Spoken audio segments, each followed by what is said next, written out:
नमस्कार दोस्तों। आप सभी लोगों का इस सेशन में जुड़ने के लिए बहुत बहुत धन्यवाद, बहुत बहुत आभार प्रकट।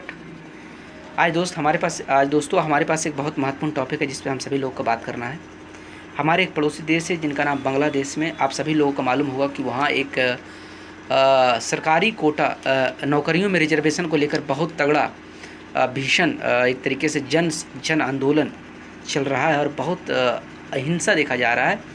एक तरीके से देखा जाए तो बहुत लोगों के बीच में बहुत झड़प देखी जा रही है दोस्तों। वहाँ की सरकार की तख्ता पलट हो चुकी है, उथल पुथल बहुत कुछ देखने को मिल रहा है वहाँ पे। तो इसी को लेकर हमारे जो पश्चिम बंगाल के मुख्यमंत्री हैं जो ममता बनर्जी हैं, उन्होंने कहा है कि अगर उन्होंने अंतर्राष्ट्रीय शरणार्थी समझौते के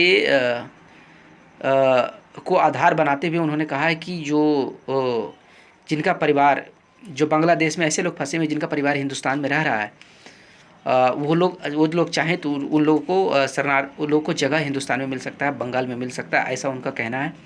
ऐसा उन्होंने खुले मन से कहा है कि जो वैसे लोग जो बंगाल में फंसे हुए हैं, बांग्लादेश में फंसे हुए जिनका परिवार हिंदुस्तान में है, वो लोग चाहें तो आ सकते हैं हिंदुस्तान। इस बुरी परिस्थिति में रहने के लिए एक तरीके के शरणार्थी के रूप में आप रह सकते हैं, आपको पूरी तरीके से इजाज़त है, सरकार आपकी स्वागत करेगी, ऐसा इन्होंने कहा है। आइए डिटेल में चर्चा करते हैं दोस्तों। संकट में आने पर बांग्लादेशियों को देंगे जगह, ऐसा ममता बनर्जी ने कहा है। चर्चा में क्यों है दोस्तों? Mamata Banerjee offer shelter to the Bangladeshi amid escalating violence. हाल ही में पश्चिम बंगाल के मुख्यमंत्री ममता बनर्जी ने बांग्लादेश के लोगों को पूरी तरह से सहयोग करने का आश्वासन देते हुए कहा है कि पश्चिम बंगाल के दरवाजे संकट में आए बांग्लादेशियों के लिए सदा खुले हुए हैं दोस्तों। इसके प्रमुख बिंदु क्या क्या हैं? बांग्लादेश में जारी भारी हिंसा के बीच बंगाल के मुख्यमंत्री ममता बनर्जी ने रविवार को मदद करने की घोषणा की है। वह पड़ोसी देश में संकट में फंसे लोगों के लिए अपने राज्य के दरवाजे खुले रखेंगी और उन्हें शरण देने का काम करेंगी, ऐसा उनका कहना है दोस्तों। उन्होंने संभावित मानवीय संकट पर अपने रुख को नियोजित करने का काम किया है। शरणार्थियों पर संयुक्त राष्ट्र के प्रस्ताव का हवाला भी दिया है, यानी कि ये किस बेसिस पे बोल रही है, ऐसा इनका क्या मोटिव है, मतलब किस आधार पे ये बातें बोल रही है, जो अनुमति देने की बात कर रही है उसमें है रही वो आधार क्या है दोस्तों? वो आधार है संयुक्त राष्ट्र के जो प्रस्ताव हुए हैं, उस पर हम आगे चर्चा करेंगे। उसके आधार पे इन्होंने कहा है कि जगह हम दे सकते हैं, जगह मिलेगी बंगाल में बांग्लादेशियों का। वह कोलकाता में तृणमूल कांग्रेस की वार्षिक शहीद दिवस रैली में बोल रही थी। बांग्लादेश को सहायता प्रदान करने का दिया आश्वासन। उन्होंने कहा कि अशांत क्षेत्रों के आसपास के क्षेत्रों में शरणार्थियों के समायोजित करने के लिए संयुक्त राष्ट्र का एक प्रस्ताव है। संयुक्त राष्ट्र एक समझौता है, संयुक्त राष्ट्र चीज़ों को एक तरीके से लीगल करती है, आश्वासन देती है, अनुमति देती है। मुख्यमंत्री ने बंगाल के उन निवासियों को हर संभव सहयोग का आश्वासन भी दिया है जिनके रिश्तेदार अंतर्राष्ट्रीय सीमा के उस पार बढ़ती हिंसा के कारण फंस गए हैं। ये बांग्लादेशी जो पश्चिम बंगाल में आए थे लेकिन घर लौटने में कठिनाई का सामना कर रहे हैं, उन लोगों को भी जाने की अनुमति देने के लिए तैयार है, ऐसा कहा इन्होंने। 1062 छात्र प्रवेश कर चुके हैं दोस्तों, बंगाल से इंडिया में आ चुके हैं। सीमा सुरक्षा बल BSF ने एक प्रेस विज्ञप्ति में बताया है कि पिछले 4 दिनों में 1062 छात्र पश्चिम बंगाल में प्रवेश कर चुके हैं। इन सब ने डोजाडांगा, गेडे और महादीपुर स्थित 3 भूमि सीमा शुल्क स्टेशनों से प्रवेश किया है इन्होंने।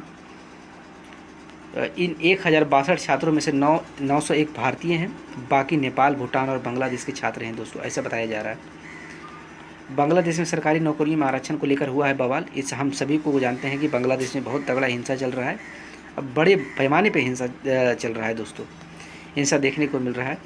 बांग्लादेश में सरकारी नौकरियों में आरक्षण व्यवस्था में सुधार की मांग को लेकर पिछले कई दिनों से हिंसक प्रदर्शन हो रहे हैं। स्वतंत्रता के लिए लड़ने वालों के बच्चों के लिए 30% सरकारी पद, महिलाओं के लिए 10 और विशिष्ट जिलों के निवासियों के लिए 10% पद आरक्षित हैं दोस्तों। बांग्लादेश के शीर्ष अदालत ने 21 जुलाई को विवादास्पद सिविल सेवा भर्ती नियमों को वापस ले लिया है। इससे विश्वविद्यालय के छात्र हमेशा शांत नहीं हुए हैं दोस्तों। इस योजना के खिलाफ प्रदर्शनों ने देशव्यापी झड़पों को बढ़ाने का काम किया है, पूरे देश में इसे फैलाने का काम किया। एक तरीके से अगर देखा जाए शरणार्थियों पर वैश्विक समझौता क्या है दोस्तों, जिसके बेसिस पे ममता बनर्जी ने कहा है कि बांग्लादेशियों को बंगाल में स्वागत है, हम बंगाल में रहने की इजाज़त देंगे। 17 दिसंबर 2018 को संयुक्त राष्ट्र महासभा ने शरणार्थियों पर 2018 में संयुक्त राष्ट्र महासभा ने शरणार्थियों पर वैश्विक समझौते की मंजूरी दी थी दोस्तों। उनका कहना था कि वैश्विक शरणार्थी पर यानी शरणार्थी के रूप में वैश्विक समझौता किया जा सकता है, लोग आ जा सकते हैं। यह न्याय संगत जिम्मेदारी साझाकरण के लिए एक रूपरेखा है। इसमें यह माना गया है कि शरणार्थी स्थितियों का एक अस्थायी समाधान अंतर्राष्ट्रीय सहयोग के बिना प्राप्त नहीं किया जा सकता है।